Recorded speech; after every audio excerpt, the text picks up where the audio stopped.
Les aventures de Robin des Bois, un film de Michael Curtiz de 1938, avec dans les rôles principaux Errol Flynn, Robin des Bois, Olivia de Havilland, Lady Marianne, Basil Rathbone, le méchant Sir Guy de Gisbourne, et puis nous avons aussi comme méchant le shérif de Nottingham, Melville Cooper. Le sujet: parti pour les croisades, le roi d'Angleterre Richard Cœur de Lion est fait prisonnier par Léopold V d'Autriche qui demande une rançon.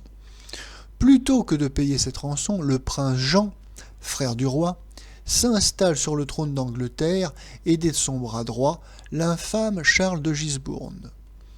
Robin de Locksley, jeune seigneur saxon et archer de grande valeur, refuse de reconnaître l'usurpateur normand et organise dans la forêt de Sherwood la résistance pour sauver son roi.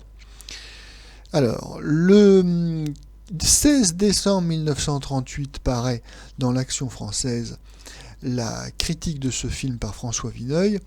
À noter que c'est un article un peu double puisqu'il fait un tir groupé en parlant à la fois du film italien Scipion l'Africain et donc le film américain Les aventures de Robin des Bois. Texte intégral. Voici justement, à côté d'un grand spectacle italien, Scipion l'Africain, un grand spectacle d'Amérique. On ne veut pas opposer deux films qui ont des buts très différents. L'un prétendant enseigner toute une nation, l'autre ne cherchant qu'à distraire. Robin des Bois est un grand album d'étrennes auquel ne manque même pas le bariolage de la couleur.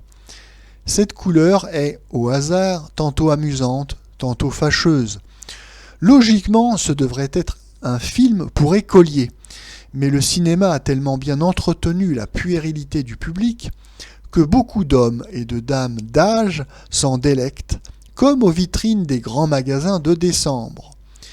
Errol Flynn, avec toute son agréable jeunesse, n'a pas le rayonnement physique, l'épanouissement qui firent naguère la popularité de Douglas Fairbanks dans le même rôle.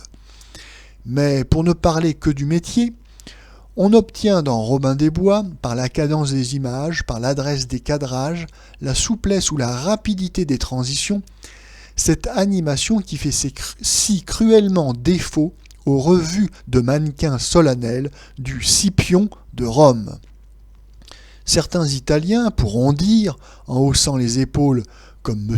Cogny, promu brusquement raciologue, que le français, au crâne court, au front bas, peuple du plaisir bourgeois, voir son livre Les valeurs de la race italienne, est mauvais juge en matière épique. Nous affirmons cependant que si épopée il y a, c'est davantage dans Robin des Bois que dans la morne machine italienne, empruntée aux plus méprisables et plus bourgeois chromos des peintres de tous les instituts. Les films comme Robin des Bois, où l'on croise sans cesse le fer, où l'on se poursuit, où le héros triomphe de 100 adversaires à la fois, auront toujours une place légitime dans le cinéma.